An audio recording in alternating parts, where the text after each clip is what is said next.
out of the Meiji Restoration and became a new Asian power. It wished to expand in Korea, but the Koreans were mainly an isolated Chinese tributary state for centuries. The Japanese militarily forced the Koreans to sign a treaty which forced Japanese sovereignty in their state, which ended the Qing rule in the state. In 1892, Japan sent troops into Korea after the Japanese legation in Seoul was attacked. However, it ended peacefully with the Chinese. More coups against Japan occurred in Korea, and the Japanese claimed that the Chinese broke the Yangying Convention. They arrested the Korean emperor and began shooting down ships from Korea.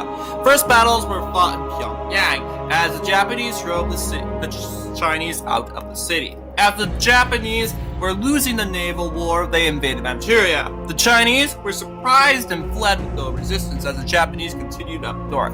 The Japanese landed in Lushanko, leading to many of the Chinese fleeing. They then attacked Weihaiwei, which is considered an important Chinese port.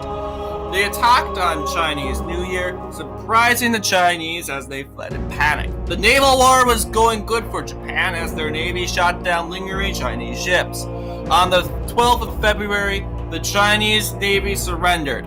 The Chinese tried one more time to take back Manchurian lands, but yet again failed, and they surrendered. The treaty stated that Korea would be under Japanese sovereignty, but would be an independent nation, and Japan got the Liangdong Peninsula and Formosa, modern-day Taiwan. Seeing Japan's success, the Russians would get involved in Japanese affairs and would force the Japanese to give up the Liangdong Peninsula, and with other affairs would lead to the Russo-Japanese War. Other than that, the Chinese and Japanese would soon fight again in the Second Sino-Japanese War during World War II.